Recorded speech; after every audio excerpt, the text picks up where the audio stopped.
Καλησπέρα σε όλους τους viewers μου. Είμαι ο Φίλιππος Κατ και μετά από πάρα πολύ καιρό, όπως βλέπετε, αποφάσισα να ξανανεβάσω ένα βίντεο με αφορμή ένα προβληματάκι που μου συνέβη μετά την αναβάθμιση στο Windows 10. Το πρόβλημα αυτό είναι ότι το παιχνίδι Call of Duty Black Ops 2 σταμάτησε να λειτουργεί και κατά την εκκίνησή του μου βγάζει κάποια errors. Το πιο πιθανό είναι ότι δεν γνωρίζετε πώς να το διορθώσετε το πρόβλημα, γι' αυτό ανεβάζω αυτό το βίντεο για να δείξω πώς θα επιλυθεί. Καταρχάς, πάνω απ' όλα πρέπει να κατεβάσετε ένα πρόγραμμα που λέγεται Slim Drivers. Έχω το link στο description, είναι το πρώτο file link. Το κατεβάζετε, πατάτε Start Scan, περιμένετε το Progress Bar να γερμίσει και κάνετε update όλα τα drivers. Εμένα δεν θα μου βγάλει κανένα γιατί έκανα πρόσφατα update. Ωραία. Κλείνετε το Slim Driver, μετά επανεκκινείτε τον υπολογιστή,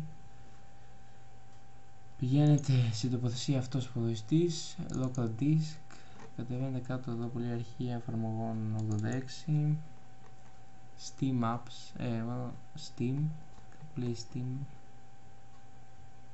Steam, πήγαινε στο Steam Apps,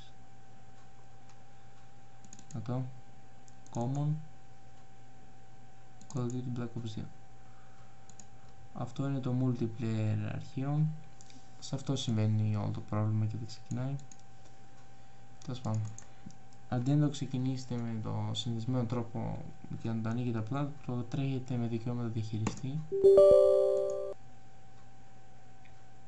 και ανοίγει.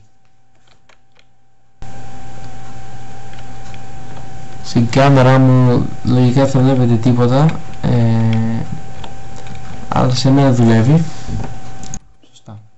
Σε περίπτωση που πάλι δεν δουλεύει, θα πρέπει να πάτε εδώ πέρα σε αυτό το φάκελο και να τρέξετε αυτό το αρχείο.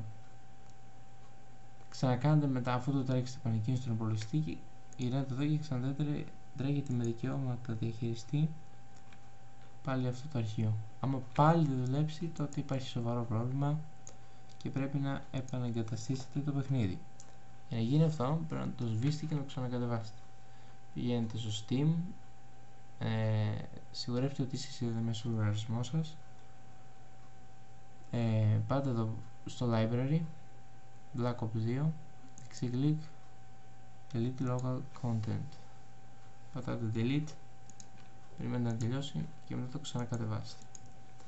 Ευχαριστώ πάρα πολύ που παρακολουθήσατε, ελπίζω να κάνετε ένα subscribe.